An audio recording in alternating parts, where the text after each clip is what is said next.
Yo, Jay, drop a 1980s beatbox for me.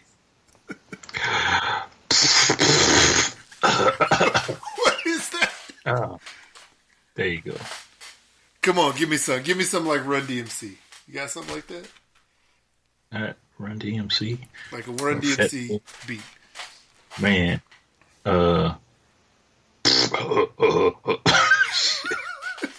Okay, how about just beat some on your desk? Can you do that?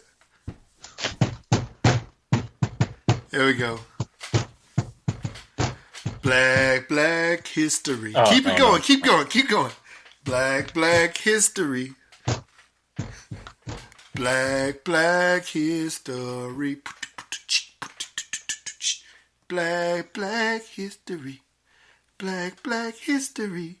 Black history. If the ancestors could look at this now, they would snatch you up from the clouds. History. Man, I'm telling you, man, today it's all about, well, mostly about Black history. As Black History Month winds down, on today's episode of the Hashtag Blackout Podcast, we'll be talking about when you, somebody out there, first learned about Black history, not just the month, I mean like actual African or Black history. Whether you be Caucasian, African American, African, English, Chinese, whatever it is. We talking about that and more on today's episode of the Hashtag Blackout Podcast. And I'll tell you where that song came from that I just sang. Black history, Black history. Pew, pew, pew.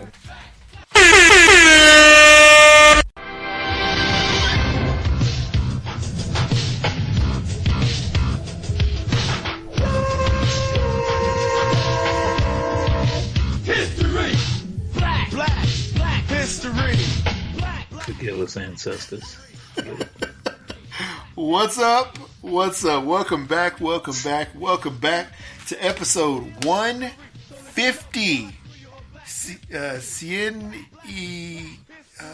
I don't know. 150 of the Hashtag Blackout Podcast. I'm Jared. I'm Jay. What's up? And we are back and at it again. Oh, man. Yeah, Jay. How's your past couple few weeks been? It's been a couple weeks since we actually had a chance to record. That's right. It's been busy, extremely busy. That's why I'm like falling asleep right now, because I have like no time to just relax. It's like go to work, come back home, either cook or assist the kids with the homework. I get up at 4 a.m. to go try and get these workouts in, and man, it's no time, not a lot of time in the day, but got to deal with it, you know. True. Pack the day. Deal with it. Yeah. Understand. It's all good. How about you? How was your last couple weeks of absolutely nothing?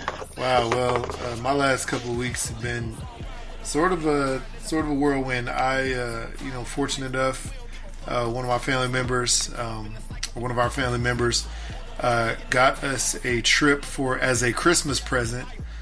Sweet. Not 2 Christmases ago, and the family went to Mexico. We went to Cancun for a few days. I had never been there before, so it was perfect. I mean, if you live in the north, you get it. Right now, it's cold. Every day is in the 30s or below. It's snowing in a lot of places. It's funky out there in these streets. So to be able to go to Mexico, down on that Caribbean coast, water's nice and blue. The weather's in the 80s every day. Check out some sun for a few days. It was really nice. And my kids, who are mixed, it was funny because like a couple days in, it looked like they were my color, like they were my shade. They had gotten a tan from being out. Yeah. So it was a nice time to get away. Just get away from the cold up here for a few days. Met a lot of people from Canada. That was interesting. A lot of people, nice. Like most of the people from Canada I met were from Alberta. So I don't know if Alberta, Canada had like some kind of holiday going on, or people just want to get away, if that's just their time of year. They have a winter break, whatever it is. But yeah, man, several people from Canada. I used the Spanish that I learned in high school as well as a little bit in college, and then also the Spanish that I learned from working in restaurants for years to communicate while I was there. With the Canadians? Oh. No. with the people of Mexico. Yeah, I know, I got you. It's funny. I also, so when you're in a place like that, a foreign land, especially a tourist area, we went to this mall that was supposed to be like the nice mall. It was an outdoor mall. They had some Gucci stores and stuff like that, along with all the regular stores, and so we're walking around, and there's several people trying to get us to go and do excursions, like go on this catamaran tour, or go on like a nature hike, or go zip lining through the jungle, like all this crazy stuff. So we're turning all these people down. So one dude, I'm wearing my TCU hat, because I'm representing my frogs, and one dude sees my hat. He's like, TCU? You from Texas, homie? I was like, hold on. Because we were in Mexico, I was expecting like somebody trying to speak to me in a different language, or at least with a deep accent. And I was like, yeah, man, H-Town. He's like, oh, really? I'm from Houston too, man. I was like, oh, where from? He's like, Mo City, Southwest Side. It's like, how about you? And I was like, Pasadena / Clear Lake. Oh, he's like, Stinky Dina. Yeah, I know where you from, man. I know where you from. It's stinky over there, Stinky Dina. I was like, I don't even want to talk to you no more, dog. And I'm not even from Pasadena, but that's the school I went to, district I went to school in. So that's what I always sort of say. So it was random, but he's like, yeah, man, I've been down here from Houston for a while. And then he was like trying to give me some coupon to go in this gift shop. He's like, come holler at me after you use that coupon in the gift shop. I'll give you a good deal on a tour out here. It was like our next last day, so we weren't trying to go do no tours. But I was like, nah, bro, I'm not trying to get caught out here in the middle of nowhere. But I'll tell you what, I had a little bit of skepticism, obviously going to a foreign land, going to, Mexico, where there's always reports of stuff happening, you know what I'm saying? Right. And thankfully on our resort, it was, pretty safe. Off the resort, when you go on an excursion that the hotel, that you like book through the hotel with all of their connections, you're safe. Right. If you decide to go out on your own and try to do your own thing, who knows what's going to happen, man. But as long as you're in a tourist area, you should be fine. But a lot of people spoke English. If not fluently, they spoke it well enough to communicate. So when my Spanish was bad, their English was good, I guess. So it was a good time. Good. Whatever, it was a good time. Thank you, Mexico, for showing us a good time. But back to reality and the cold of Utah. So, wow. Yeah, man, that's enough of that fun. Yes, indeed. Here we go. So this week, as I mentioned before, we are going to talk about the intersectionality of Black history, African American history, and when we learned it. But before we do that, we have some voicemails. So, Jay, why don't you tell the people where they can, how they can leave us a voicemail? It's been a while. Heck, let's see if I can remember this off the top of my head. 385-3BLAKPC or 385-325-2572. That should be right. If not, you'll be calling somebody else. That is correct. That is correct. And before we get into that, before we get into these voicemails, it's sort of funny looking at a couple of these posts that we had on our Instagram page since our last episode. We have the KFC Crocs, with a piece of fried chicken on top. So that's yes, it's a real thing. What is it, like $60? Wow. Yeah, something like that. Yeah. That's crazy. Did you for Valentine's Day, did y'all do anything fun or special? You just hung out at the house? Nope, just at the house. Yeah. Got kids. That's the reality of it. Yeah. Did you go on February 15th and get some Reese's? No. No? I didn't go. No. I don't eat that. I didn't eat it. If I was in town, I probably would have gone to get a couple of at least one or two packs. I thought about it. I thought about it, but Yeah, you talking about your kid having cavities. I know I would have came out with a few, so man. yeah, I left them right where they need to be Yep. at Walmart. Yeah. All good, all good. And then I see that we have some daily affirmations. From the book of Juvenile, which I've never heard of that book in the Bible, but Yeah, it's there. It's one of those books that got cut. oh man. You a paper chaser, you got your block on fire. You remain in a G until the moment you expire. You know what it is, you make nothing out of something. You handle your biz and don't be crying and suffering. There you go. Yep. Just repeat those, right? Repeat those every day. Every day. Oh man. You tripping, man. So funny. All right, cool. So here we go. We got several voicemails here. It's been a minute. So yeah. So first one up in 3, 2, 1. What's up, hashtag Blackout Podcast? This is Memphis Diva 99 coming to y'all live and direct at 4:18 a.m. in the morning. Ooh. It's 32 degrees, and I'm driving. I'm doing lifts, and I don't see any prostitutes out. That's a good thing. And stay in the house and stay warm, damn it. But hey, y'all, is it me or has this year been starting off kind of crazy?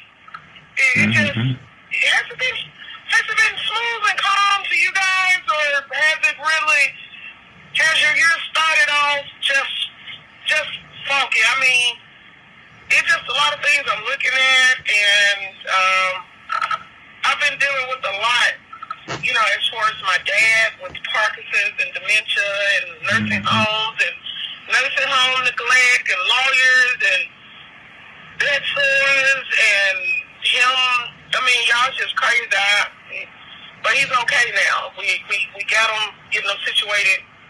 So, man, it's been a funky year of COVID death and other deaths, not just his, but other passing too, and the weather been funky, and yeah, is it me? Or y'all feel that too? Okay then, bye. Yes, definitely. I think she's right. It has started off kind of funky for a lot of people. Yeah.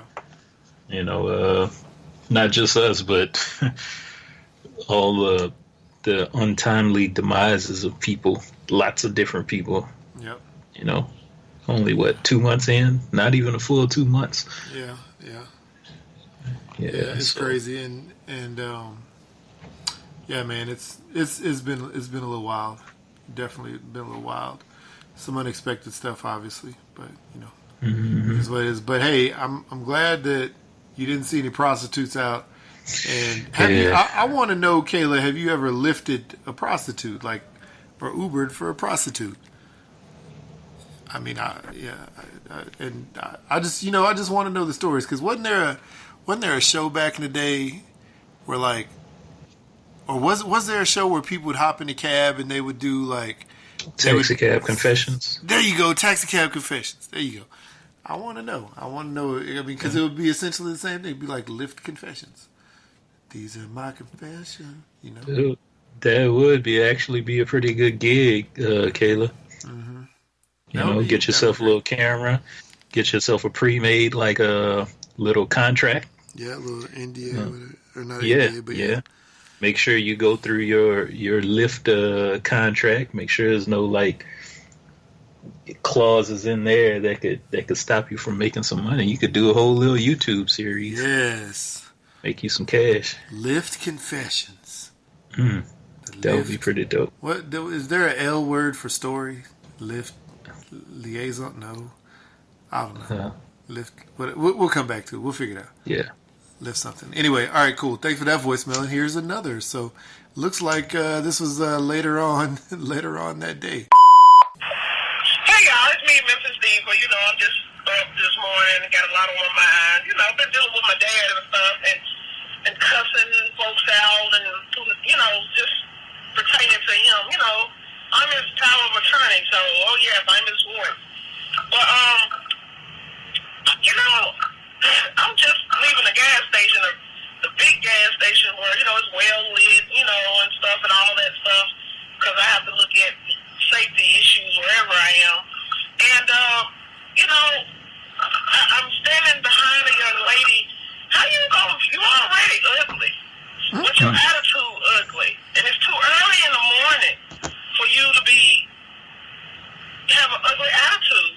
But then I get it. You got them 12-inch eyelashes with the glue taped all up on it. And, I mean, you look like you just getting out the bed and you stink. So, you know, and you got in the car and got you getting all the stuff. And your attitude just bad, just ugly. And y'all cut it out. We ain't doing that in 2020 with the bad attitude stuff. When I have a bad attitude, I just stay in the house. Okay then, how y'all doing today? All right. It's Valentine's Day. Ooh, we're gonna talk about that too. Valentine's Day. Yeah, it was Valentine's Day. That was 4:23 in the morning, so it was only 5 minutes after she had just called us before that she ran into somebody with the bad attitude. So I think it's never too early or never too late to have a good attitude. That's what I say. Yep. Don't be that That's dude or do that. Here we go. Here's her Valentine's Day voicemail 3 minutes later after that. Okay, this is Memphis Diva 99. And Valentine's Day is coming up. And, to me, it's nice to have somebody that you care about and like and stuff and love. You know, it's nice to be thought of on that day. But do you really know the backstory of Valentine's Day? Do you really know the history? Google it. Google how Valentine's Day became Valentine's Day. And it's going to trip you out. It's kind of creepy. You know, think about it. Giving somebody a heart, hint. Mm-hmm. Just when I found out about it, I was like, whoa. But, I mean, anyway, man-made holiday, but it's really nice to have somebody give somebody something, but do it all the time. I mean, you ain't just got to go out your way for me. Just give me some chicken wings and daiquiri. Easy. We good. Mm-hmm. Or pay a bill. Especially a light bill. Ugh. Okay, then. This is Mrs. Steven 99. I'm headed to the airport. What y'all think about Valentine's Day? Is it over commercialized? I mean, what y'all think? Okay. Wow. Bye. There you go. Sounds like she's an easy Valentine. Well, what do you think about Valentine's Day? Like, in general? I think it's a bunch of BS. Yeah. Yeah. Just another bunch of BS. Doesn't mean anything. I mean, obviously, when you're like in grade school, they got like let's exchange hearts, let's exchange candy. You see all these commercials catered towards women, the Zelles, and oh man, every kiss begins with K. Every kiss begins with K. You know, all this BS, man. I've heard so many stories about people getting dumped right before Valentine's Day. Come on now. How special is Valentine's Day? I thought it was supposed to be for love. Yeah. But it's just BS. Just a bunch of BS. Let's see here. Yeah, I mean, you know, obviously when I was younger and when I was dating and, you know, it was like a thing, you know, to do all that silly stuff. And, you know, like, I guess like the first, you know, when I date my wife and then, you know, even like our first one, you know, 2-3 Valentine's Days, you know, whatever. But I think after the first one, we really didn't go out and do anything. We actually just stayed in just because we're like, we don't want to be a part of that foolishness. Yep. Since both of us working in the restaurant industry, we know how crazy it gets on those days. So, yeah, you know, we just sort of were like, whatever. But so, yeah, now, you know, we don't really do much. I mean, we might do stuff for our kids, you know, like get them a little treat or something like that, but we don't. That's about it. So here we go. So she talked about the history of Valentine's Day. So really quickly here from the Encyclopedia Britannica, Valentine's Day, also called St. Valentine's Day holiday, from February 14th Dang, sorry. When lovers express their affection with greetings and gifts. The holiday has origins in the Roman festival of Lupercalia, held in mid-February. The festival, which celebrates the coming of spring, included fertility rites and the pairing off of women with men by lottery. Yeah. Dang. At the end of the 5th century, Pope Gelasius I replaced Lupercalia with St. Valentine's Day, and it came to be celebrated as a day of romance from about the 14th century. Let's see here. What does it say here? Formal messages of Valentine's appeared in the 1500s, and by the late 1700s, commercially printed cards were used. The first commercial Valentines in the U.S., were printed in the mid 1800s, and they commonly depict Cupid, a Roman god of love, along with hearts, traditionally the seat of emotion, because it was thought that the avian mating season began in mid-February, so birds also became the symbol of Valentine's Day. So that is really interesting. And then it says, let's see here, what does it say? The day is popular in U.S., Britain, Canada, Australia, and it's also celebrated in other countries like Argentina, France, Mexico, and South Korea. But in the Philippines, is the most common wedding anniversary, and mass weddings of hundreds of couples are not uncommon in the Philippines on that date.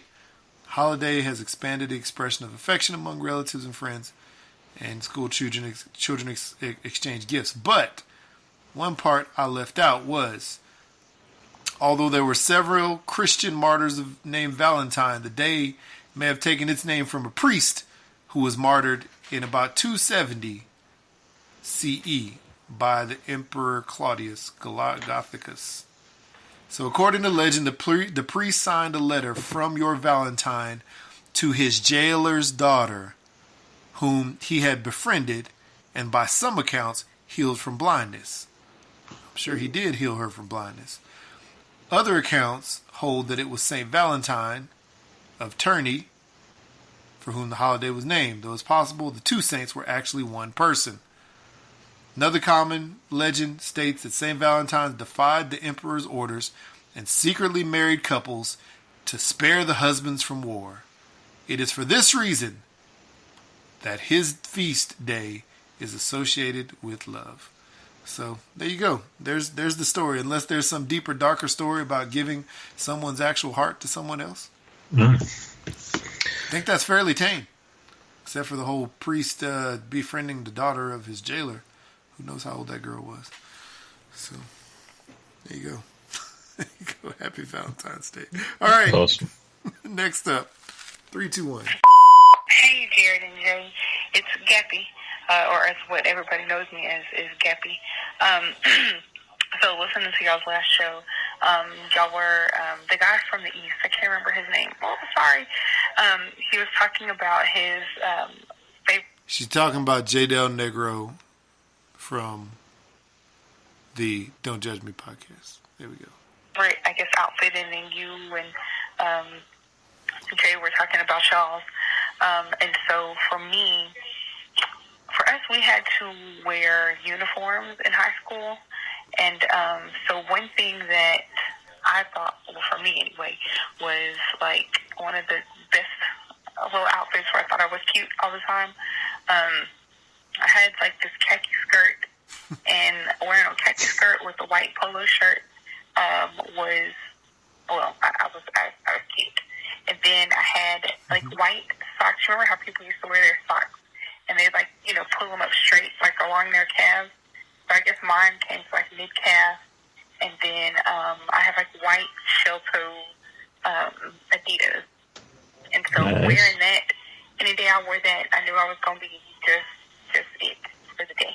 So that's my favorite outfit growing up. I know it sounds absolutely horrible, especially because it was uniform, but hey, it is what it is, There you go. That's cool. Jasmine or Gappy. That My is sister. cool. So you people out there fantasize about my sister, y'all need to stop that. Unless you're a really nice young man and you want to provide her a nice life, and then you need to let me know, and then I'll hook y'all up. Anyway, it's funny because when she called and she started talking about her her high school outfits, like what her favorite outfit would be, I pictured that same outfit that she wore. I knew what she was gonna say. I knew it. Oh boy.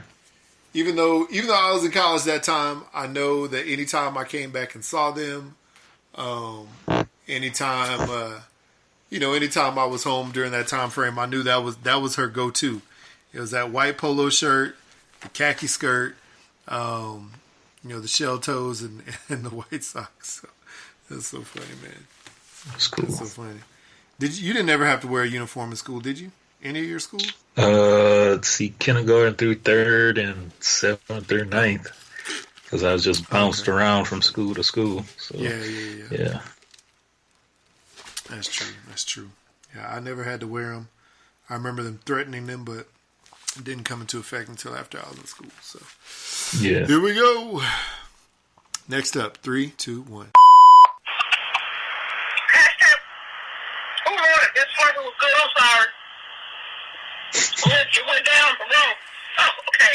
Hashtag Blackout Podcast. Y'all, this is your cousin, Memphis Diva, 99. This reference is everything. It's from Sonic, oh my God, Cherry and Strawberry, oh my God, it's just everything. I'm trying to save it so I go off with some vodka in it. I'm just driving home. Nothing's going on in my life special. I'm supposed to be in Mesquite, Texas this weekend, but it didn't fall through. I'm going to Vendor. So I was just calling y'all because I ain't got nothing else better to do. I see they contracting people in their driveways again in certain parts of Memphis. Yeah, interesting. So I'm carrying my little butt home. Ooh, I'm gonna call y'all back in a minute. Wow. So let me tell you what Google translated that to at the end. She said, my driveway is again in certain parts of Memphis interesting. So I'm my little butthole. I'll call you back in May. What? Yeah, thank you, Google. What?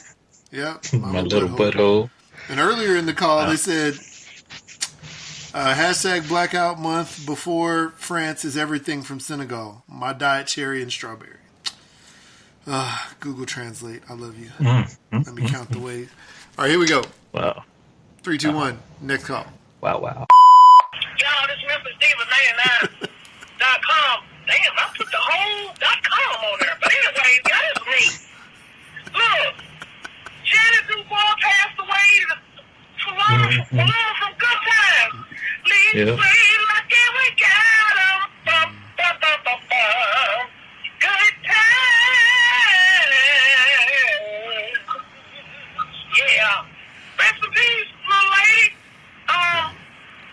Not much going on with me, but y'all, let's talk about Wilson Snipes. Have y'all looked at his Netflix catalog? The man I watched like 2 good movies.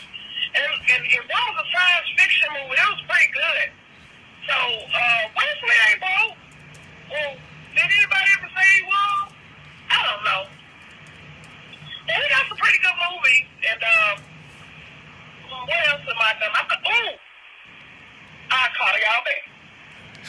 I see the popos behind me. I want to know if they clocking me. Probably so. But I'm going to stay here, man. Okay. She. That's funny. Wesley Snipes Netflix movies. I know he was in Dolomite. Recall, not Brooklyn's Finest. not a starring role, but Yeah. it's good. Tu Wong Fu. Did you ever see that movie? Yeah, that was a long time ago. Yeah, that's one of his Netflix films. Well, I mean, it's on Netflix. Netflix wasn't around when that came out, but Yeah. Well, that's one of. I'm just saying that's one of the movies that he's in. That's also on Netflix. But let's see here. Wow, yeah, he has quite a few. He has this is 6, 12, 18, 24, at least 24 movies that he's in that are playing on Netflix, including Jungle Fever. Nice. That's Major good. League. That's good. Wesley's a good actor. The Art of War. Blade 2. Blade 2. And White Man Can't. That's silly. Yeah. Why they just didn't put 1, 2, and 3. Trinity up there. I know. Wait. Actually, there's Blade 2 and Blade Trinity, the Demolition Man. Let me see where Blade 1 is. Blade 1, not on here. But Sugar Hill is, though. Okay, here we go. 3, 2, 1. Last voicemail for the day. Hey, y'all. It's me. This is Diva 99. So, what did you do with your last $2? Your last $2. That's a song by Johnny Taylor, I think. I don't know. It's a blues song, but I'm down to my last $2. And I'm home. So, I think I'm going to go to the chicken place and buy me 2 drumsticks, and boy, we're going to have a good time with them drumsticks. And I got some biscuits at home. Yep, last $2. What would you do with your last $2? I'm just saying, you know, if you pay your hands the next day and you're down to your last $2. Dang. Are you down to your last? What would you do? Would you go buy? Part of me like, go and buy you a big old slurp and put some stock in and go home and break out some ground beef and make you a burger. But I don't want to cook. Down to my last $2. What would you do with your last $2? Oh, man. Okay. That's dope. What would you do with your last $2, man? Hold on to it. Last $2. Hold on to it. I mean, it's just real talk. I know she said she had some ground beef at home, but she didn't feel like cooking. Yeah. I don't know, man. I hold on to it. But if you didn't have nothing at home, I don't know, man. Them dollar menus, gotta hit them up. Yeah. So yeah. probably, I don't know. Give me a double stack from Wendy's, and that's it. Call it a day. Yeah. Ooh, Get a cup for water. Cup for some water. Yep. So double stack and a cup for water. Don't know what I do with the change. Double stack. Wow. Oh man. if I'm down to my last $2 and payday is like within the next couple of days, wow. I would what I've done before, you know, what I've done in the past is go to the you know, like McDonald's that has like a dollar menu, or Burger King if they have a dollar menu, or Wendy's or whoever it is. Snap up 2 burgers, eat one today, one tomorrow, and I'm good. How you gonna pay for the tax? You know, I don't know. I don't know. I don't know.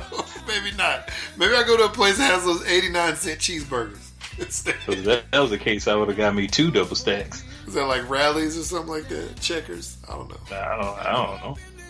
I don't know. Or I would just hold on to that last $2. You know, eat the random stuff that's in my refrigerator.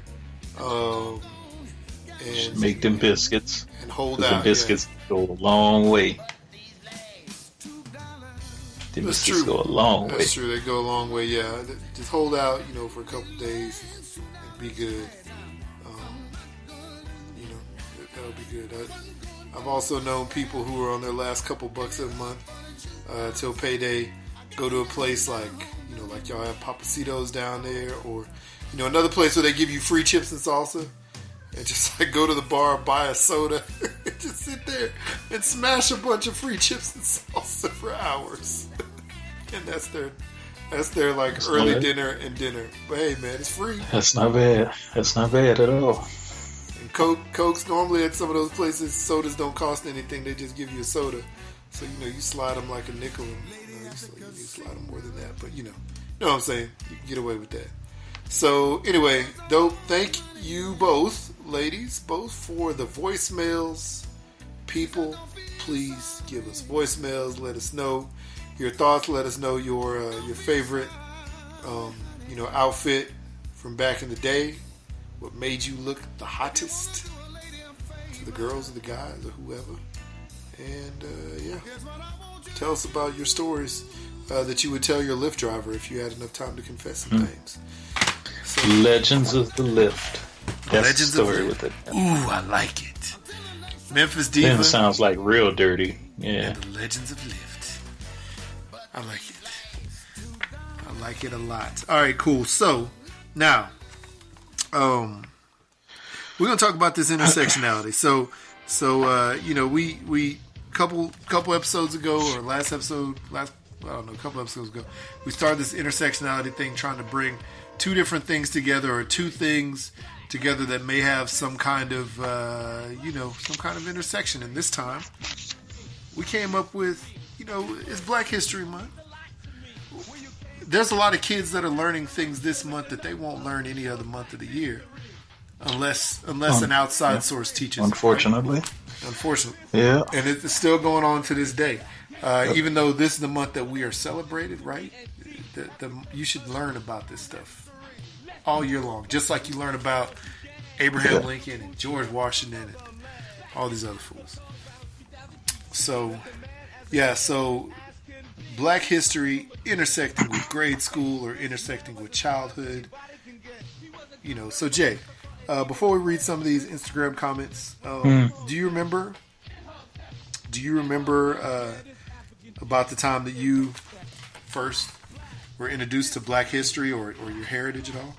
Yeah, I was probably like 5 or 6. Kindergarten through third grade, I went to a predominantly black school, and it was black Catholic school. So obviously, we got the little, what do you call it, little assembly or whatever the hell it is that you do in church. Sing the song, the little, the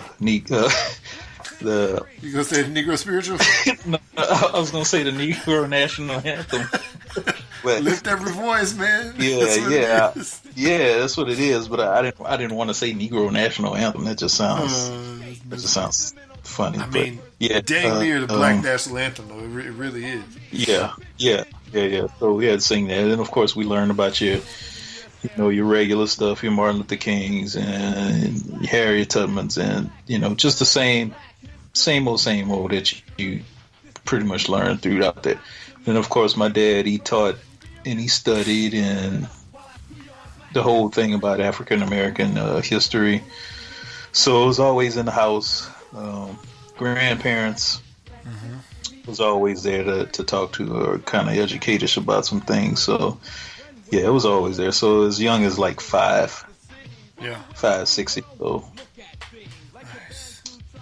But obviously, stuff. Things change, and we could get into that later. So, what about you? Yeah, wow. Let's see here. I'm trying to think. I think the amazing part, the very, amazing part about me and about you is, our parents all grew up in the civil rights era. So. And in the South, which we mentioned this numerous times on the show. So they have a different perspective, than most other black people in the country, because they lived some of the most important times in America's history on a daily basis. And they grew up in the South where, there's a lot of racism still. There was a lot of racism still at that point, which was, over 100 years or whatever since slavery had been abolished. Decades, I can't remember how long it's been. But, so I started hearing about our history at a young age. Probably before grade school, maybe 3, 4, 5, 6, I don't know. Somewhere in that range. But really taking it in, I was... between that 5 and 10 range, that's when I really started to remember people's names, like Martin Luther King, or Sojourner Truth, or Harriet Tubman, etc. So, yeah, man. But not only did my parents sort of give it to me, like you said, grandparents and other aunts and uncles, church. We'd always had some Black heritage stuff going on there. And then and then school, but the school thing was definitely more of, oh, it's February, let's talk about this. Yeah. Rather than it being a yearly thing, because blacks and African Americans or Africans or whatever have permeated history in many different continents, in many different ways, good and bad, just like every culture that's ever existed, right? But most of the time, what we all have heard was, just like these heroic stories of like the Underground Railroad, which obviously was a truly amazing story with Harriet Tubman, and Martin Luther King's story, and it was funny because I think it almost sounded like when I was a kid, and we don't have to truly get into this, but it almost sounded like when I was a kid, some of the figures in Black history, either well into the past or or in the Civil Rights era were heroes, and some of them were almost demonized. Like Malcolm X, there was a lot that I learned when I was a kid that he wasn't good, and I'm just like, now growing up and learning more and more about it, I was like, now hold on a second. they stood for a lot of great things, you know what I'm saying? So and vice versa about other ones. So it's crazy, but yeah, that's true when I remember it, and thankfully here in the States they celebrate that. If only for a month, at least they celebrate it. At least they call some focus to it. But we got some responses on Instagram, Right. From several people. Thank y'all out there who told us, when they first learned about Black history. So, do you want to read some of those? Sure, let me see if I can find it. All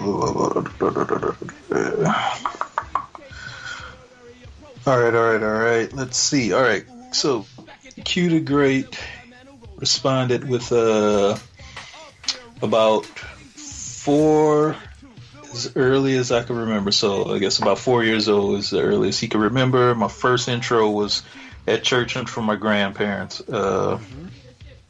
J. Del Negro says, I really can't say because I don't remember, but probably as young as 5. Hell, by 6, I knew all the words to the first and second verse of Lift Every Voice. So I'm sure it was around the first grade when I first learned about Black history, and even saying that it feels kind of late. Even saying that, it feels kind of late. Whatever Man Pod says, my dad and my mom always kind of mixed it. As I was growing up, but the first time my mom bought me a book on Black history, I was 6 or 7, and we got it from the Black Book Fair that they held in Herman Park in Houston during Juneteenth. I think, I think I still have the book packed with my stuff at my mom's house. My parents and grandparents on both sides always made sure we had knowledge of our family history and our people's history. Side note, I got my first leather Africa necklace at the Reggae Fest in Houston in like 88. We lived a couple blocks from where it was held. That shit was fun. Wow. Let's see. That says Ian Friends Pod, since I saw my mama. Okay.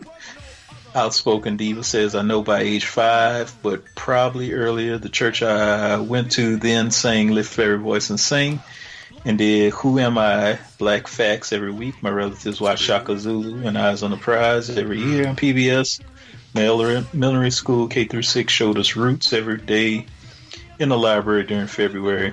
Oh, and of course, there were the big programs and reports we did. Wow. Let's see. I responded to her because when I sorry for interrupting. When I was, my elementary school was, like I said before, was in a district that didn't celebrate Black History Month at all. We didn't even get Dr. Martin Luther King birthday off. I mean, they celebrated, but they didn't. Right?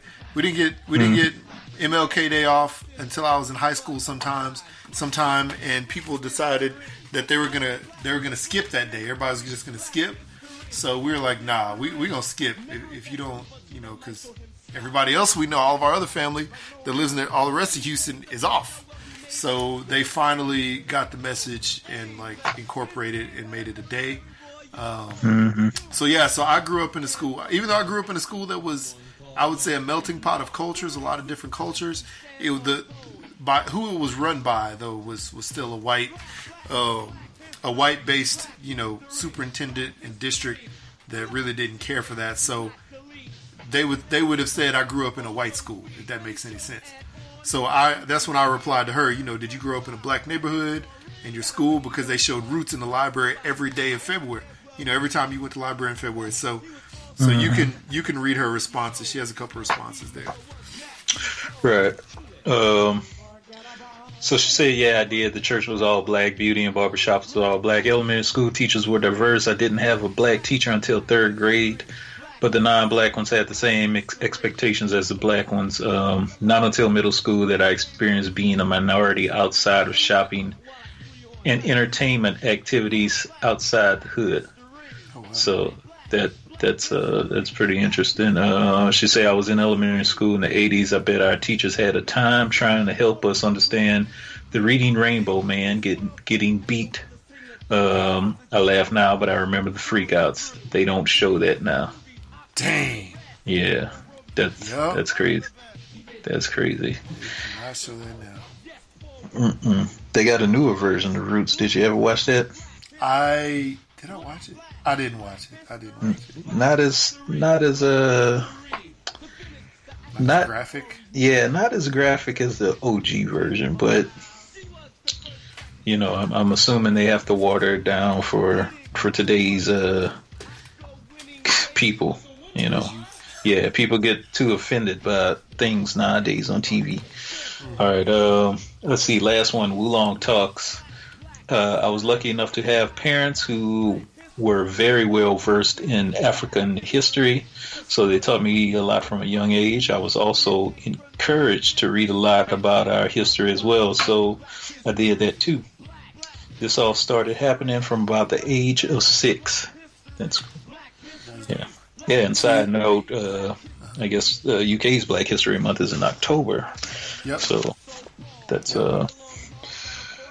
pretty interesting. And that's what's dope. Yeah, Wulong Talks there. Shout out to those guys and congrats to one of the brothers because he just had a baby not long ago. They are in the UK. They're United Kingdom. So, I'm sure the Black history or African history. Do they call them African English? I don't know what they call them. African British history, I'm sure is, a lot different that they learn there. Yeah. Compared to what we learn here. So, yeah, I'm sure.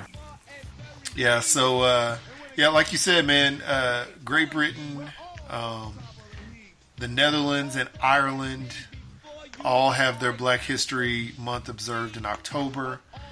U.S. and Canada right here in February. So, among other things, Germany is also observes it. I can't remember what month they do, but yeah, man. So really, if you didn't know, if y'all didn't know out there, in 1926, that's when our current quote unquote Black History Month was created. By historian Carter G. Wilson. If you don't know, go and read about him. But he was a part of the Association for the Study of Negro Life and History. And they initially announced Negro History Week was the second week of February because it was chosen because it coincided with the birthday of Abraham Lincoln on February 12th and Frederick Douglass on February 14th, both of which dates Black communities had celebrated together since the 19th century. Now, Negro History Week was the center of the equation. The thought process behind the week was never recorded, but scholars acknowledge 2 reasons for its birth. First, recognition and importance. Woodson felt deeply that at least 1 week should allow for the general movement to become something annually celebrated. The African the African history movement, if you will, or the Negro history movement. Also, after the 10-year-long haul to successfully complete its journal to Negro history, he realized the subject deserved to resonate with the greater audience. So he, Carter G. Wilson, way back in the day, was somebody who was a historian. He was somebody who had a deep-seated belief, in the fact that, all people should know about Negro history because a lot of our country was built on the backs, of slaves, and slaves brought from Africa. Wow. The cool thing about him was, it was a part of the 1920s. So we had Langston Hughes, Georgia Douglas Johnson, who were all writers. You know what I'm saying? They talked about like the joy and sorrow of being black. I loved a lot of Langston Hughes poems. And musicians like Louis Armstrong, Duke Ellington, Jimmy Lunsford, they were playing music that resonated with our culture, and eventually became music that was stolen by, the dominant culture at the time. And they turned it into something totally different than it was. But yeah, they were doing things and they were really like providing sort of a celebration of the African experience, the African American experience. So right. So yeah, so it was pretty dope. And another thing that was really one of Woodson's goals was to prove to white America that blacks had played an important role in the creation of America and thereby deserved to be treated as equal citizens, because they still weren't being treated equal, even though they weren't slaves anymore. And Black History Month became a thing. The month became a thing in 1976. So 50 years later, it finally turned into the month. So it's a pretty amazing, pretty amazing thing. Now, I got a question for you. When you were a kid, yep. You learned about this stuff, Black History Month. Did you just learn about, like, in school? Did you just learn about, like, George Washington Carver and Frederick Douglass and stuff like that? Yeah, it was just the usual suspects, Yeah. I hate to say usual suspects when we're dealing with black people, but yeah, it was Martin Luther King, Frederick Douglass, a little sprinkle of Eli Whitney here, some little bit of civil rights movement here, Harriet Tubman, just the bigger, kind of like those bigger names forefront in African American history. Rosa Parks, stuff like that. I mean, it wasn't until, I got to high school that I started taking like African American studies in high school, and then I started learning a little bit more. And then, of course, college was a completely different experience.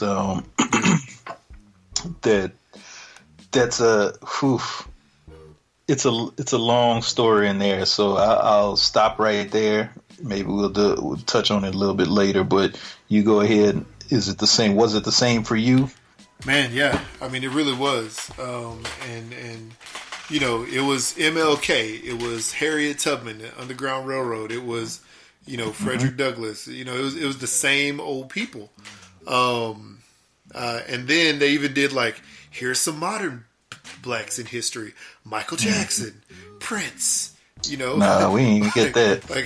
Like sports figures. Hank Aaron. People like that. They didn't really. They'd say stuff like that.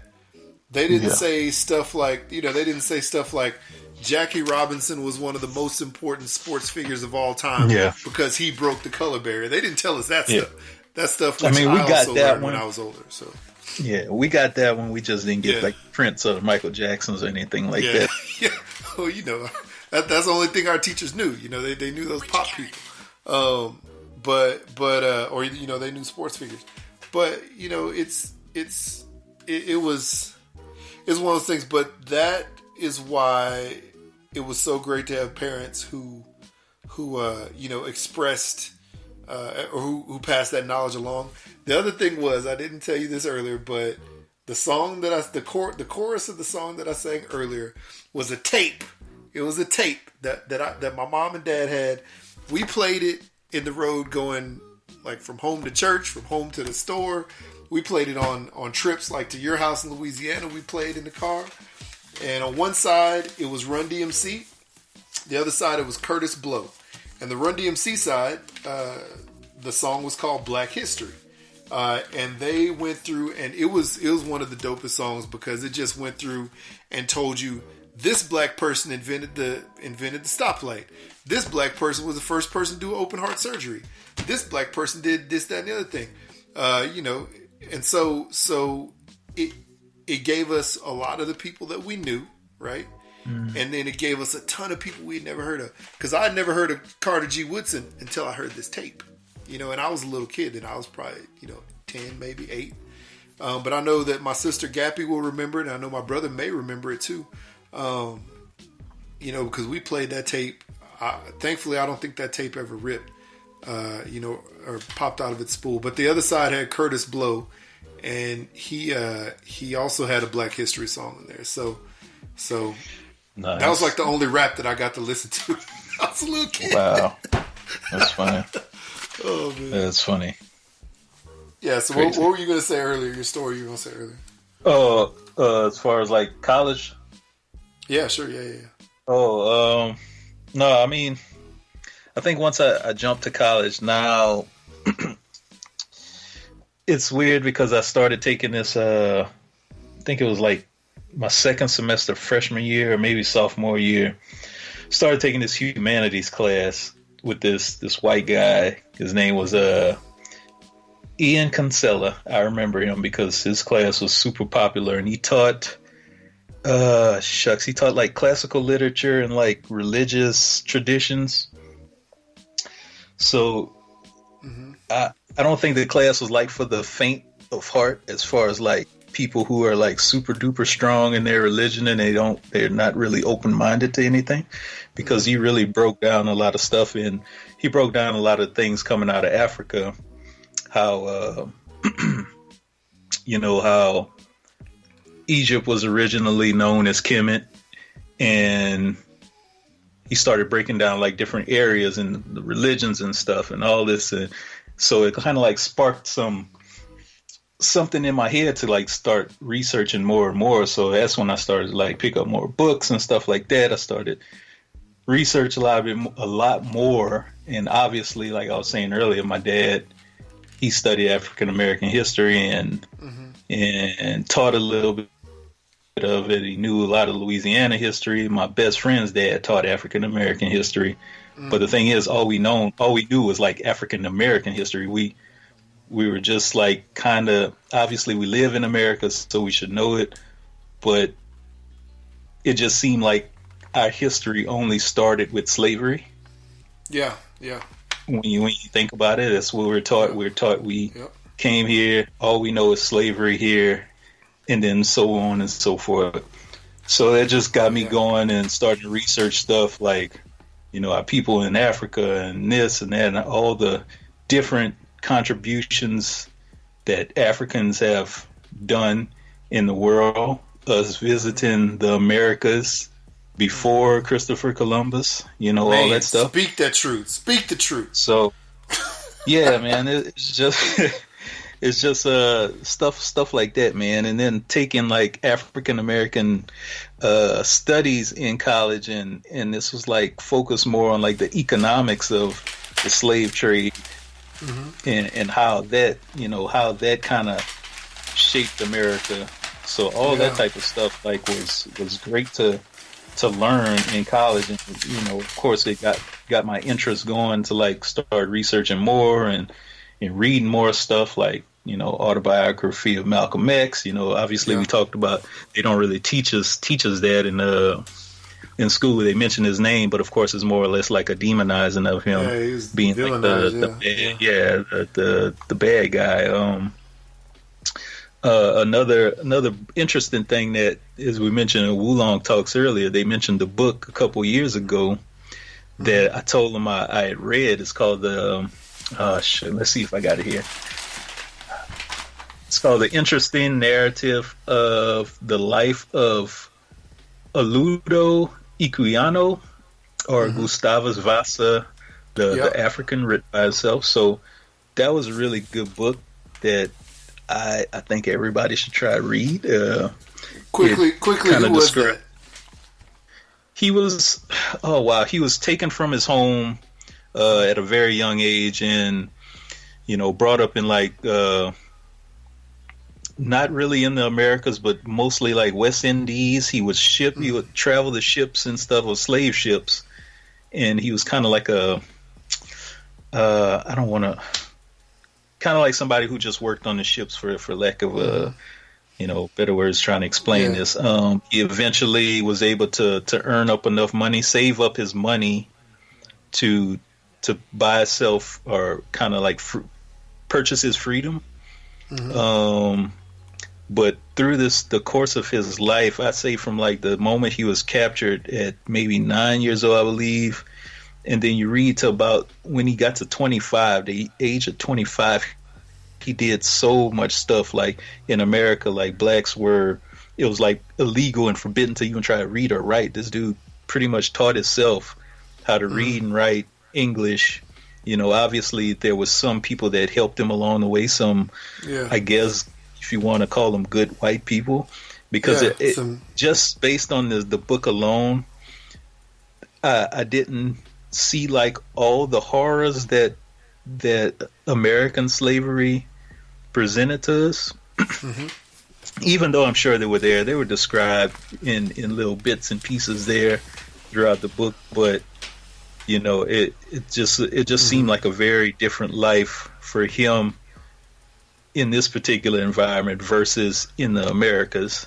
We hear about America. So I thought that's just something. It's definitely a different perspective than you always different hear, perspective on the slave. Yeah, exactly. Yeah. And then another good book I read is called From the Browder Files, 22 Essays on the African American Experience, and that's by Dr. Asa Hilliard, and he goes into a ton of stuff, man, that I can't even break down. But it's a really good book that I think everybody it's worth checking out. Everybody should read that.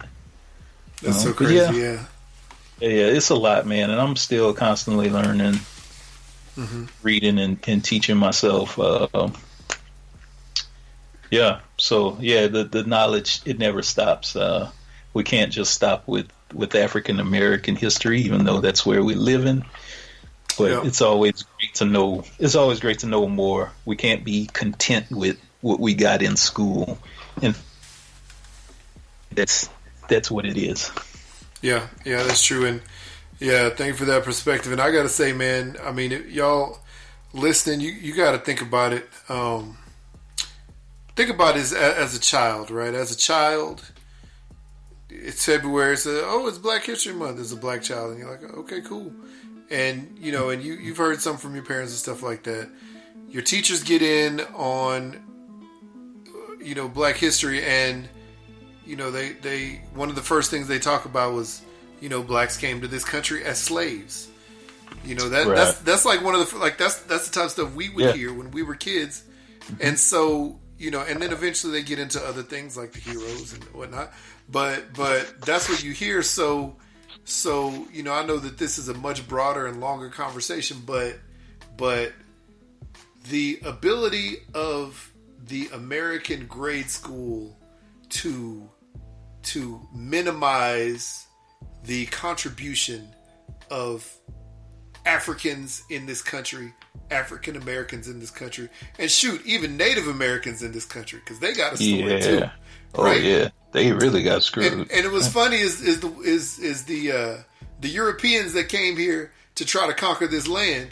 They tried to enslave the Native Americans, but the Native Americans were armed and they knew the terrain and they knew how to fight here. And oh, by the way, Europeans couldn't handle some of the diseases that they got when they came here, and they also brought and gave smallpox and stuff like that to Native Americans. But still, so they're like, no, we can't enslave these Indians. We got to get somebody who who we don't have to pay. Who won't care. So that's when did that. I'm gonna tell you something. Like, there's a book called The People's History of the United States. I got it here somewhere. The first chapter talked about Christopher Columbus coming over here, and he kept a diary, a journal of everything that he and his people were doing to the natives. And I swear, man, anybody that says Christopher Columbus, you just want to punch him in the mouth, because all the horrors that he did, the raping and murdering of native people. Yeah, it's just reading that first chapter of that book will get you in your feelings, for real. Yeah. I'm telling you, man. It's so wild. We all learned this 1492 Columbus sailed the ocean blue. Sure, he sure did, but he wasn't the first one. There was many before him. He's just the one who got the credit. At least for the longest amount of time. Every time somebody talk about Christopher Columbus, I think about Gerard Depardieu. Oh Lord! In that movie from back in the day. I remember. But still, yeah, man, there's so much more than him, and yeah, he was, he had some pretty terrible things he did, and so, it's just one of these things. History is one of those things. Whoever won the war, or whoever was the victor of the situation, whoever controls the narrative, is the one who gets to tell the history. And thankfully we have people like Carter G. Woodson and others, obviously, who were like, no, we got the real history. Let us go ahead and tell you our history. You know what I'm saying? The truth, or the truth as they knew it. And not only the horrific things that happened to slaves for hundreds of years, and how they were bought, or how they were ripped away, how kids were ripped away from their moms, or husbands were ripped away from their wives, like families, whatever. Let's talk about all the real stuff, all the good stuff, on top of everything else. So yeah, so that's wild, man. Yeah, I just know that not only were we come to America, we came to Central America, Mexico, Canada, South America, the West Indies, up through Spain and Portugal. Is interesting. Even though, and back to a little bit of slavery talk, even though people were slaves in parts of Portugal and Britain, places like that, Spain, they were actually paid. So it wasn't really a slave. It was more of a servant, if you will. It wasn't an indentured servant. It was actually a paid person, and it was like a legal thing. It was like you were a housekeeper or something. Like, no. You're a housekeeper. Just like, was that a couple years ago they were trying to pass that law in Texas? Is that right? Textbook, yeah, there's some. They changed the textbooks to say that all American slaves were indentured servants, or how did they phrase it? Wow. But it was a big thing, right? Yeah, controversy over it because it wasn't right. Some parent brought it up when they saw it in their kids' textbooks, and it was like, no, this ain't right. So they brought it up before, like school board and all that other stuff. But see, that was a legal thing where you signed a contract to be a laborer or an employee of someone. That was a thing in Europe, right? But when they came here, when they came to colonial America, they're like, we can't sign a contract with these, Native Americans because they're trying to fight. They're trying to kill us all. That ain't gonna happen. Let's go and find some people that we can bring over, and we don't have to pay them. They don't get to sign no contract, and we'll just do whatever we want to do to them. We'll just overpower them. So that's when they went over to West Africa. And the story is true. There's people. There were Africans who participated in slave trade, as well as non-Africans who participated in the slave trade, and it is the ugly truth, but it is the truth, But when we came to this place, thank goodness, for allies, allies of people, like Harriet Tubman and people who came before her, who started that Underground Railroad, to help people, who were supposed to be freed slaves make it to the North. And make it to places where they weren't considered slaves anymore. Thankful for, Abraham Lincoln for, being the political figure, if you will, to say, abolish slavery. And I don't know if, obviously, us right now, we don't know if that was a political ploy of his to try to get reelected or something else, for whatever it is, but it always seemed like it was a genuine and honest thing that he was doing. But without a thing like that happening, not only black people, but people of other cultures would not have, many of the opportunities that are afforded to them, to this day. So, it's just one of those things, man. There's just a few things in history that could have went one way or the other and totally changed the course of history. I mean, shoot. Oh yeah. Shoot, people, the European people, they could have went south. They could have went south to Mexico or South America. They could have went east. Well, I guess around Africa, or because they couldn't cross through America, but they could have went east to Asia to try to get slaves, which eventually happened. But it was just one of those things, man. Now,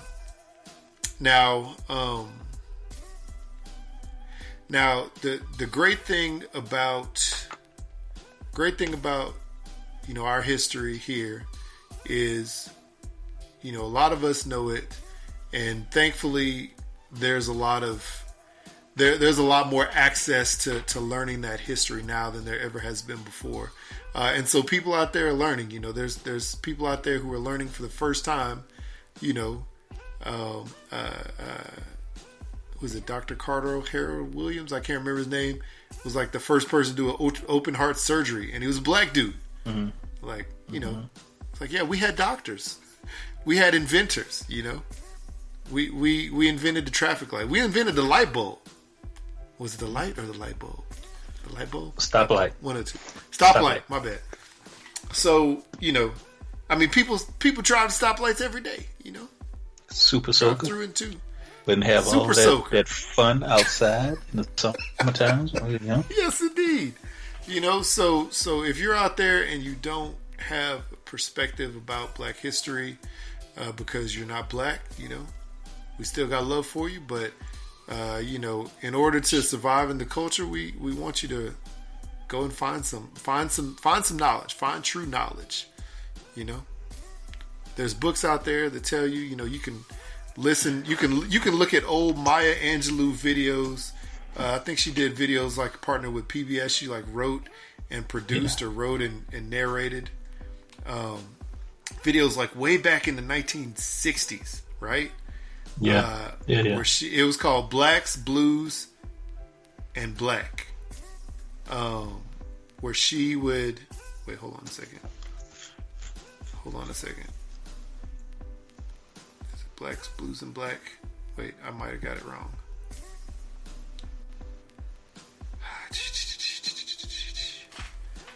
Where is it? Oh, shoot. I had it because I watched it earlier. Dang it. I'm mad at myself now. Yeah, there you go. Blacks, Blues, Black. She had several episodes that she did, way back in the day for KQED, not PBS, where she basically, wrote and narrated stories of the black experience. She did African history. She went, for positive things. She talked about negative things. She talked about culture, religion. She talked about all kinds of stuff.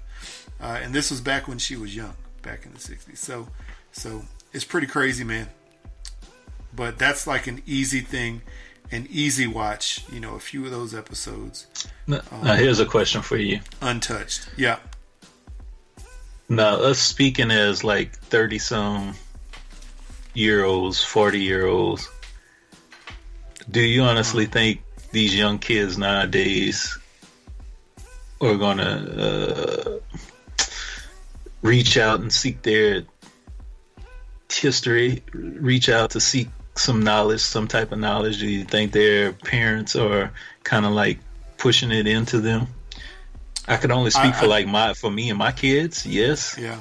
You know, me and my wife both do a good job of trying to instill some type of knowledge in them when it comes to race and their history.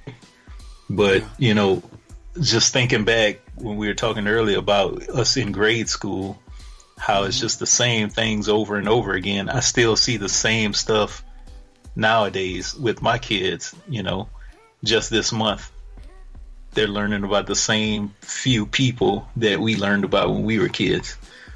Yeah. I mean, that's... Yeah. The and like sad I'm saying, part is that is what it is. Yeah. And it wasn't until I started to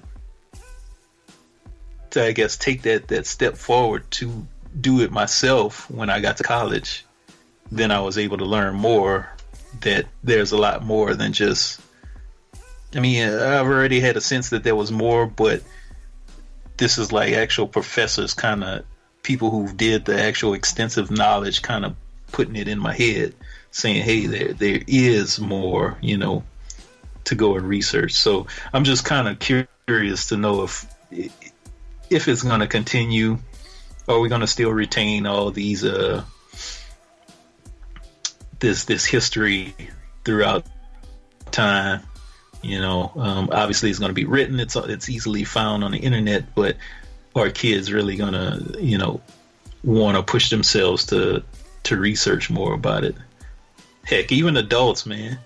Are adults like just being honest? Are the majority of adults, I can't speak for, but do they actually want to know more about their people, or are they just like, I'm cool with what I learned in school, I'm done with it? Yeah, I mean, that's what it is, man. I mean, a lot of people at this point are just cool with what they learned in school. That's it. They're like, yeah, I learned that, I'm good. You know, they don't want to get in depth because nobody wants to take the time to just listen or read or look. Or, I mean, shoot, I'm telling you, man, the good thing is we have this thing called YouTube, right?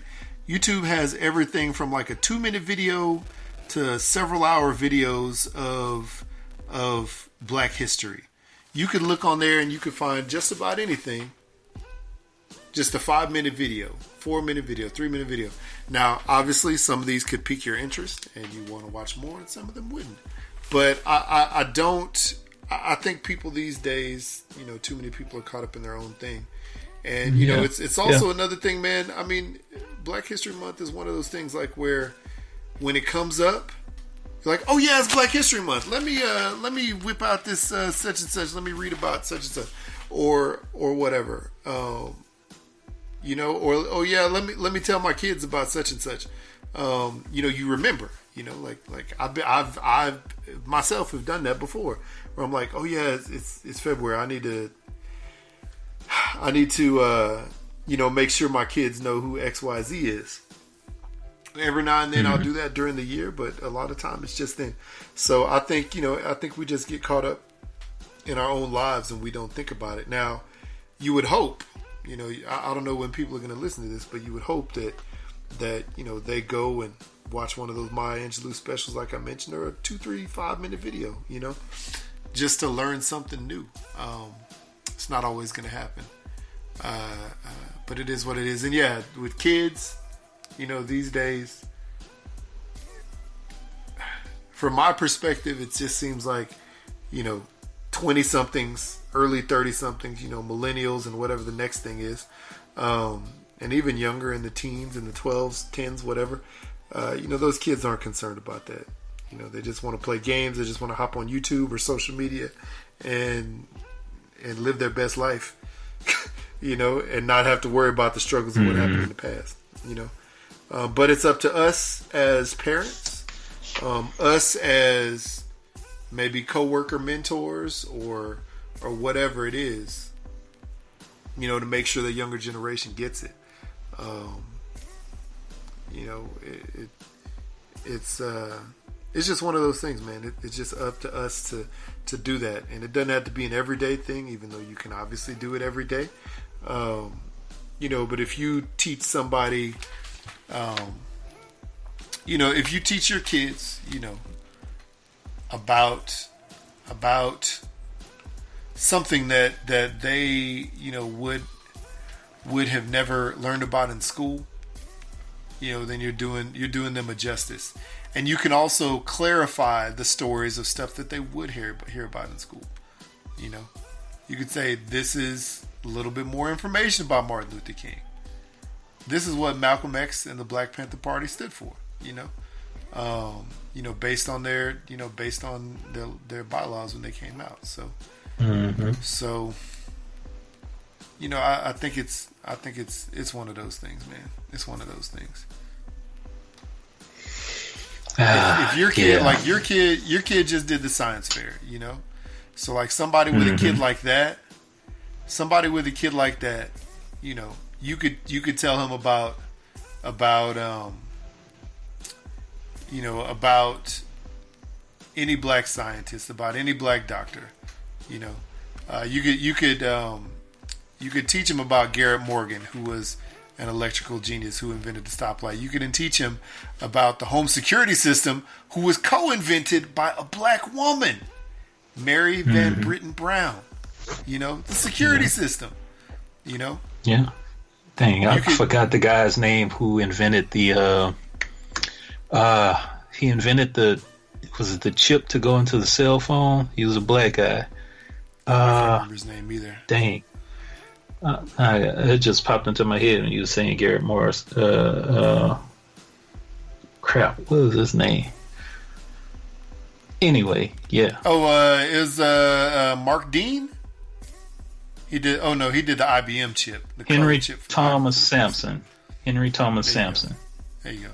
Known for creating the gamma electric cellular device. Not cellular, cellular device. Nice. Is that him? That must be him. Yeah, I guess that is. Or Martin Cooper. Martin Cooper? No. Hell, I don't know. Maybe it is. Yeah. Henry Thomas Sampson. There you go. Yeah. Henry Thomas Sampson. Created the first cell phone back in 1971. Nice. The first person the person who invented automatic elevator doors.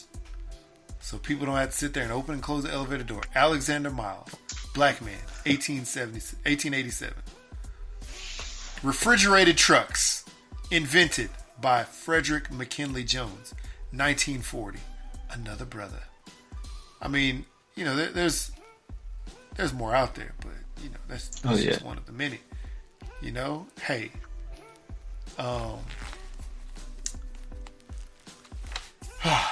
Lonnie Johnson, super soaker. You know what he did? He was an aerospace engineer. Yeah. But he invented the super soaker, like you said earlier. Yeah. It's pretty dope, you know? Yeah. A lot of things we didn't know. A lot of things we didn't know, but you know, now you know. Now you know. Yes. Here's another one. Madam C.J. Walker, also known as Sarah Breedlove. She was an entrepreneur, philanthropist, political and social activist. She was considered at one time the wealthiest African American businesswoman and wealthiest self-made woman in America. Come on, y'all. Yep. She was born in Louisiana, by the way. In Delta. That's it. So, hey. And don't forget about the richest, who was considered the richest man in the world. Who's that? Mansa Musa. Out of Africa. Mali. Yep. His story's crazy. Parents, supposedly they're making a movie off it. We'll see. Yeah. And another controversial thing, The Lion King, supposedly based on an African. Well, obviously, The Lion King takes place in Africa, but it's supposedly based on an African story long ago. Oh my God! Come on, where's my memory bank? So, if somebody look up Sundiata Keita, I think that's how you say his last name. He was the founder of the Mali Empire. Actually, he was the uncle, the great uncle, maybe the great uncle of Mansa Musa. Yeah, so they should look that story up because that's a very cool story as well. Very interesting. My head is exploding with the black knowledge, black history knowledge. And there's so much more. Yep. Yes, brothers. So, by the way, the computer, the IBM computer, a black man invented some electronic control devices for it, and also the pacemaker, Otis Boykin. So there's a lot of stuff out there, lots of history. Yeah. And I think it would do everyone good, regardless of what your race is, to do a little brush up on your own history, as well as other cultures' histories. Not only Black history, that's just the month that we're in, but Asian history. Yeah.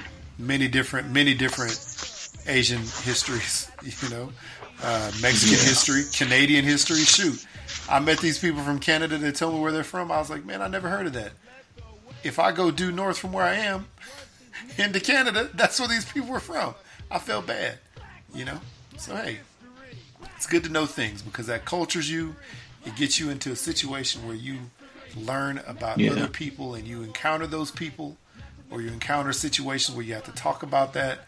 You can speak intelligently and don't just have to sit there and listen. So, yeah. Yes, indeed. So here we go. So, on that note, I think we can go ahead and tap that love box right quick and get up out this piece. Tapping. Tap. Go ahead and start that careless whisper.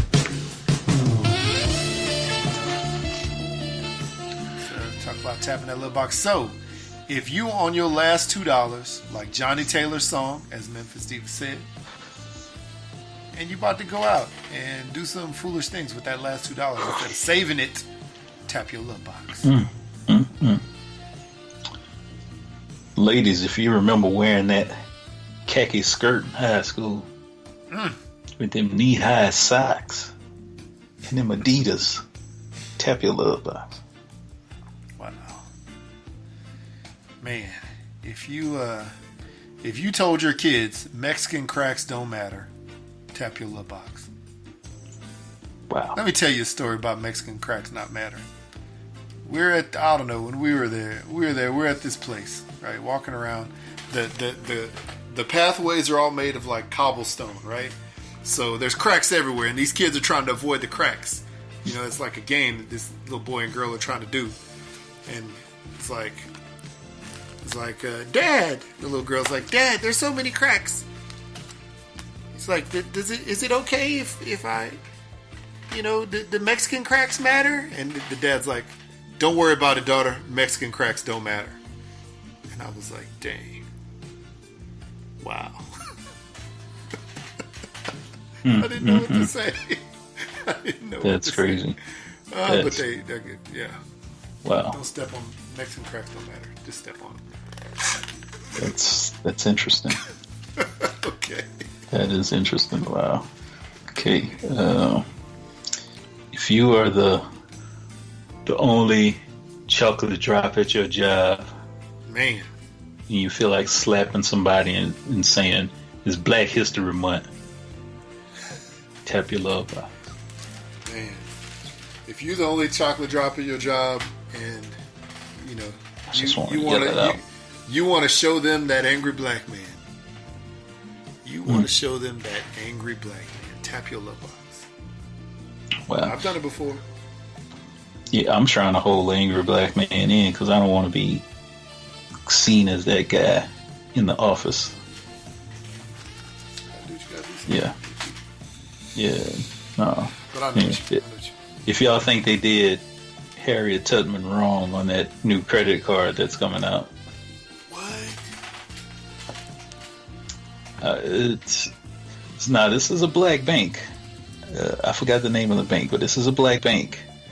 I think then the intentions were good in getting her a card, but she did not have to be on that card holding up the Wakanda Forever sign. No! Oh, come on, G. Yeah. But is that an actual picture? No. Maybe that's a picture. No. When they gonna take a picture of Harriet Tubman holding up Wakanda Forever? Man, you never know, man. She might have been throwing up that X back in the day. You know? No, man. No. That was the sign, dog. When they got the freedom, she threw that up. No. Or when she went to meet the slaves, she threw that up. And they threw that Wakanda Forever back to her, and they knew they could trust her, and they walked. Mm-mm. No, did you see that movie Harriet? You didn't. No. Nope. You should see it. Whenever you have an opportunity, check it out. I know it was nominated, or I guess the actress was nominated for an Oscar. I know she did not win. She did do an amazing job, and it was a really, really thought-provoking and really, informational movie. It was really good. I did not see her throw up that Wakanda Forever, though. Wow. There you go. I just sent it to you so you can see it. I'm looking at it right now.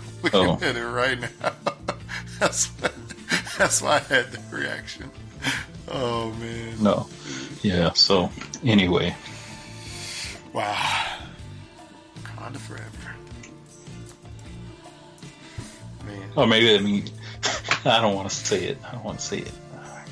I got a joke. Isn't there a wrestler who had that, or like some kind of wrestling thing? The Generation X. Is that what that was? I think they used to throw up the X sign. See, I was going. Need to knock on wood. I don't want Harry to come and get me.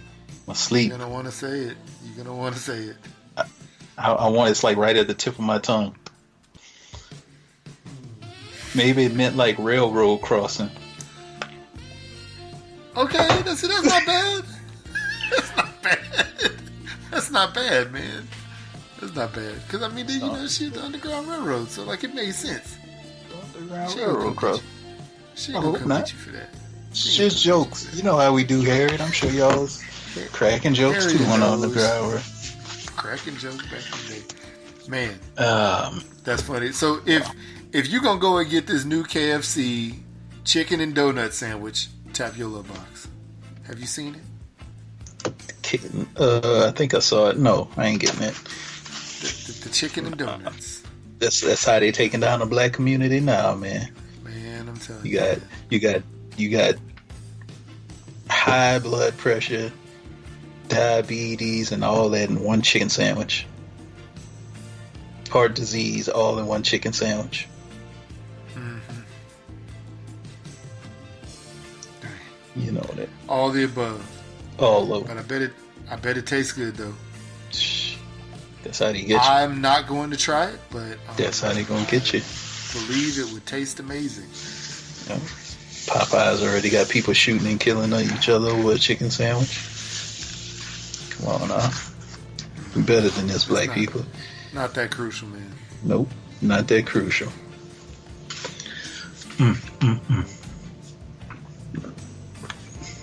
Wow. Tap your little box if you now see the influence of who was it? Who was it? The one who had her vagina scented candles? Gwyneth Paltrow. Yeah. So now you see. Tap your little box if you now see the influence of Gwyneth Paltrow's vagina scented candles hitting the mainstream, as McDonald's is going to sell candles that smell like a quarter pounder. Everybody's selling candles in these streets. Yep. Erykah Badu is doing her vagina scented incense. Apparently they sold out. She's getting a resupply. Yeah. Wow. Yeah. Incense that smells like the vagina. Like, know it smells like smoke? Come on. Come on, G. I don't know. Never know. Wow. Everybody be sprung over Erykah Badu, so maybe she got that good. Smell like daffodils, daisies, and magic. I'm good. I'm so good. I'm good. I'm so good. Yeah. Wow. All right. Well. Yeah. Anything else before we hit on these? Get out of here. I will say this. Tap your little box if you still truly believe the Houston Astros cheated the Yankees and eventually the Dodgers out of potential World Series championships. Astros, and furthermore, tap your little box if you believe all those players that are coming out there and just repeating the same thing without apologizing for knowingly cheating need to be punished in some way. Tap your little box, because that's the real case. This what's going to happen. The Astros going to go on the road this year, and there's fans out there that are not going to be happy, and there's going to be teams that are not happy. There's so many guys who said they've lost respect for them. And, in baseball, if you don't know, in baseball, the justice is a pitcher throws a ball at your head or at your back or ribs, and tries it in your. It's an unspoken rule, but it's sort of like the unspoken law of baseball. And I wouldn't be surprised if that every first series the Astros play this year coming up, on the road, something like that's going to happen. It's just inevitable. These guys just need to apologize and say, yeah, I'm sorry we did it. And, or say, I know that I got my MVP because we cheated and I was the beneficiary of that. Like that's what should be done. But you know what? These fools, they got their pride. They don't have any stones. They don't have any real cojones. So they just gonna go and get beat up. There you go. There you go. Tap your little box if you want some Supreme Oreos. No, thank you. But tap your love box if you want them KFC Crocs. I'm about that life. Give me some. So, anyway, all right, on that note, I think I'm done. Yeah, I think I'm done too. But before we go, I got one quick black fact for you. Let me see if I can read this. In Louisiana, black women were put in cells with male prisoners and some became pregnant. In 1848, legislators passed a new law declaring that all children born in the penitentiary of African American parents serving life sentences would be the property of the state. The women would raise the kids until the age of 10, at which point the penitentiary would place an ad in the newspaper. 30 days later, the children would be auctioned off on the courthouse steps, cash on delivery. The proceeds were used to fund schools for white children. Many of the black children were purchased by prison officials. And this came out of the American prison, or reporter's undercover journey into the business of punishment. So just think about that, people. Wow. And we didn't even get into the systematic racism that no, we did not. Is permeating the prison system, is permeating communities in other parts of society, is permeating education system, politics, etc. Wow. That is crazy. Crazy. But unfortunately, I'm not surprised to hear that. Wow. All right. Well, on that note, yeah, man. Tell the people where they could find us. All right. Shake Black Up High, Twitter and Instagram, iTunes, Stitcher, Google Play, SoundCloud, Anchor, Spreaker, YouTube, Spotify. Email us topics, #BlackUpHigh@gmail.com. If you got some black facts or any type of facts or comments or something or another, Even whack facts. whack facts will work too. 385-3BLAKPC or 385-325-2572. It's spring, grilling season. I'm about to smoke a brisket tomorrow and some ribs. Do that. And you know what I put on it? Some Hooks Rubs and Spices. Get yourself some Hooks Rubs and Spices. Hooks Rubs. HooksRub.com. Get yourself some from Etsy. Hooks Rubs and Spices. Sprinkle it over everything. Spice up your life. Okay. Spice up your food. Yes, indeed. Everything. Spice up your everything. I guess we could black out. We blacking out. Peace. Yeah. Golden memories when I think about what you did to me.